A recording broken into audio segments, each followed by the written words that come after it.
बिस्मिल्लाहिर्रहमानिर्रहीम। अस्सलाम वालेकुम प्यारे पाकिस्तानी। उम्मीद है आप जाओगे खुश होंगे या खुश रहने की कोशिश कर रहे होंगे। एक उम्मीद पे सारे ज़िंदा हैं, हम भी उम्मीद पे ज़िंदा हैं कि इस मुल्क के हालात बदल जाएं किसी तरीके से। लेकिन मिलिट्री इस्टेब्लिशमेंट में जो लोग कर रहे हैं उसे लगता नहीं है जल्दी बदलें। डाकुओं को ले के आए और डाकुओं से उम्मीद की कि वो इस मुल्क की इकानमी को चलाएँगे।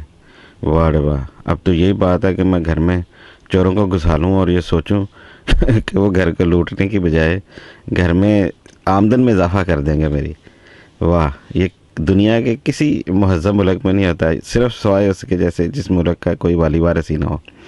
अवाम जाहिल हो, अनपढ़ हो, जिन्हें ये समझना है क्या करें, वो ढूंढें किसी न किसी मसीहा को कि कोई आएगा आके खड़ा होगा, या तो वो खुद बदल देगा, डंडे मार के सबको भगा देगा, या फिर वो हमें कहेगा आओ, तो फिर इस तरफ से हम जाके तो इस बादशाह और लोग जो हैं वो खुद निकलते हैं सड़कों पे, वो खुद आके अपना हक लेते हैं। अगर तो अकेले अकेले निकलेंगे तो मार खाएंगे। जैसे अब पिछली जो नेशनल सिक्योरिटी कॉन्फ्रेंस करवाई है हमारे डाकू वज़ीर आज़म इम्पोर्टेड शहबाज शरीफ और उसके बाकी जितने अली बाबा 40 चोर हैं, सब ने मिलकर ये फैसला किया है कि इकानमी तो हमने तबाह कर दी है। कोई बंदा पूछे 2022 अक्टूबर तक 22 अरब डॉलर थे पाकिस्तान के ख़जाने में हैं, और इस वक्त जो है वो पैसे रह गए हैं जो इमरान खान जब आया था तो उस वक्त जो इन्होंने खाली करके छोड़ा था ख़जाना, तो उस वक्त वो मिल के मुस्लिम मुल्कों से उनसे कहा मेहरबानी करके कुछ पैसे हमारे उधर रख देंगे ख़जाने में, उनको हम खर्च नहीं करेंगे। जो उसने मिन्नत अल्लाह करके अपनी रेपुटेशन पे कुछ पैसे लेके आया रखे, और बाजवा भी उसके साथ था, क्योंकि बाजवा अब भी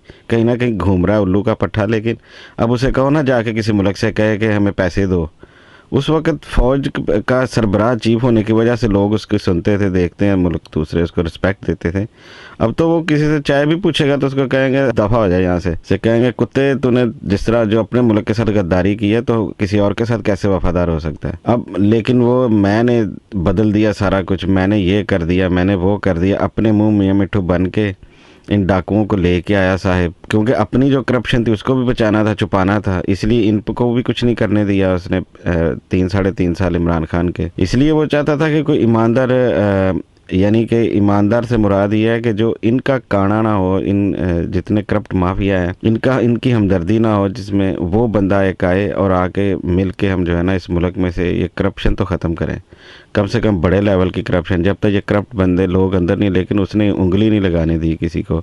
और वो अदालत जिसमें जिस दिन इमरान खान ने हुकूमत तोड़ के नए इलेक्शन का ऐलान करवाया था, उस दिन सुप्रीम कोर्ट में वो बैठे हुए सारे, मैं क्या कहूँ, बड़े बड़े मुंह वाले, उनके सामने जाके ये कुत्ता रो रहा था, भौंक रहा था, हमें मौका दें, हम इस मुल्क की तकदीर बदल देंगे, 6 महीने में इसका वो हाल कर देंगे कि आप सोच भी नहीं सकेंगे हमारी, आप हमें क्या समझते हैं, हम बड़ी शाह हैं। ये शहबाज शरीफ सुप्रीम कोर्ट में अपोजिशन लीडर को बुलाया, लेकिन हुकूमत को नहीं बुलाया उस वक्त, सिर्फ ये, और फिर रिवर्स नहीं किया अपनी बातों को आज तक, और इस मुल्क का बेड़ा गर्क करके रख दिया, पाबंदी लगा दी है। जो बंदा बात करेगा कि पाकिस्तान की इकनॉमिक हालत ये है, इतना हम डिफ़ॉल्ट कर रहे हैं, बिल्कुल ही इनको हम जो है ना अंदर कर देंगे, इन पे केसेस कर देंगे, ये हमारी सिक्योरिटी काउंसिल की मीटिंग का नतीजा है। यानी कि डाकू बैठ के लूटें, उनको तो उंगली नहीं लगानी, डाकुओं का उनका रिश्ता, जो भी बाहर से बुलाया है जी, अब साग डार आ रहा है, वो आके अपने केस ख़त्म करवा रहा है। ये आए हैं सारे हरामी, जरदारी और शहबाज शरीफ और फजलुर रहमान, सारे मिल मिला के जितना अली बाबा 40 चोर का टोला था, इन्होंने आके अपने सारे केस ख़त्म करवाए हैं, और कुछ नहीं किया इन्होंने पिछले 8-9 महीने में। और कह रहे हैं इमरान खान ने जो है ना हमें तबाह कर दिया। 10 इमरान खान यहाँ पे, जब तुम लोगों ने अप्रैल में कब्ज़ा भी कर लिया मार्च में पाकिस्तान की हुकूमत में, उस वक्त भी 18 अरब डॉलर था इस मुल्क में, 16 से 18 अरब डॉलर ख़जाने में। कहाँ उड़ गया ये सारे का सारा 8-9 महीने में? या आप लूट के ले गए हो, कभी किसी तरीके से, कभी कोई बहाने लगा के इस मुल्क को खाली कर दिए ख़जाने, और कह रहे हैं जी हम बड़े एक्सपर्ट थे। और जो इनको लाने वाला है उनको तो मार मार के जूते, जितने इस मिलिट्री इस्टेब्लिशमेंट में बैठे हुए उसके अभी भी बाकी आते हैं, उनको जितनी जल्दी है निकाल देना चाहिए। अगर नहीं निकालेंगे तो ये काम जारी रहेगा। वैसे तो 75 साल से मिलिट्री में बैठे हुए जनरल कुत्ते के बच्चे इसी तरह घुमा रहे हैं पाकिस्तान को, आगे नहीं जाने। बस पाकिस्तानी के पास एक ही रास्ता है, इस मुल्क से भाग जाओ। और अगर आप यहाँ पे इस मुल्क में डॉक्टर या इंजीनियर बने हैं, या आप कुछ और हैं, दूसरे मुल्कों में जाकर डिश वॉशिंग करो, चलो सुकून से ज़िंदगी गुजारो।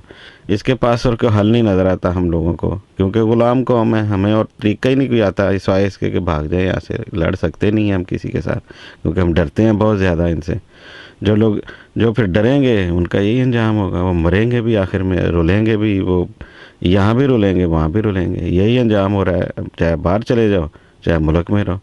تو یہ اس ملک میں جس منافقت کے ساتھ اس قوم کو تقسیم بھی کیا گیا ہے، تقسیم در تقسیم کیا گیا ہے، ملک قوم بننے نہیں دیا گیا، اب آ کے عمران خان تو دیکھ رہا ہے کہ یہ قوم بنی ہے، کچھ قوم نظر آئی ہے بنتی ہوئی، لیکن ابھی تک ان میں وہ جرأت نہیں ہے کہ خود نکل کے اپنا حق لے، یہ نہیں کہ دوسرے کے کندھے پہ بندوق چلانے کے انتظار میں بیٹھے رہیں۔ اور وہ جو ارباب اختیار ہیں وہ سارے کے سارے کرپٹ ہیں، وہ کسی نہ کسی کے سلیپر سیل ہے، ایجنٹ ہے، اس قوم کو گھٹنوں چھوڑو منہ تک دلدل میں پھنسا کے، تو وہ تو جا کے خبیث اب بیٹھ گیا باہر۔ اس کو تو کہہ دیا اسٹیبلشمنٹ نے، جو ابھی آیا حافظ صاحب، کہ بھئی ہم تمہارا بوجھ نہیں اٹھا سکتے، دفان ہو جو یہاں سے، کم غائب، اپنا چہرہ گم کرو نا، شکل گم کرو یہاں سے۔ لیکن کیا نتیجہ نکلے گا؟ جو ابھی تک نکل رہا ہے، اب نئے سے نئی پابندیاں، لوگوں کو اس طرح بھی مارو، جو لوگوں کو اس طرح بھی مارو، سارا میڈیا تو خریدا ہوا ہے، سارے تو ان کے اپنے ہڈی لینے والے کتے ہیں جتنے میڈیا پہ بیٹھے ہوئے ہیں، جس طرح کہ اب یہ غصے میں پھر مجھے بہت ساری باتیں جو یاد بھی نہیں رہتی۔ بہرحال جی، اب یہ حالات و واقعات ہے، یہ حکومت کرنے جا رہی ہے، سوائے مارنے پیٹنے کے لوگوں کو اور سوائے ان کے حقوق غصب کرنے کے، نہ کو بول سکتا ہے نہ کو بات کر سکتا ہے، یہ کر رہی ہے حکومت، اور اس میں وہ ایکسپرٹ ہے۔ اب یہ لوگوں کو سوچنا ہے، عوام کو سوچنا ہے کہ کب تک ان کے ظلم برداشت کر سکتے ہیں۔ اس کے ساتھ ہی میں اپنی بات کا اختتام کرتا ہوں۔ پاکستان زندہ باد، پاکستانی قوم پائندہ باد۔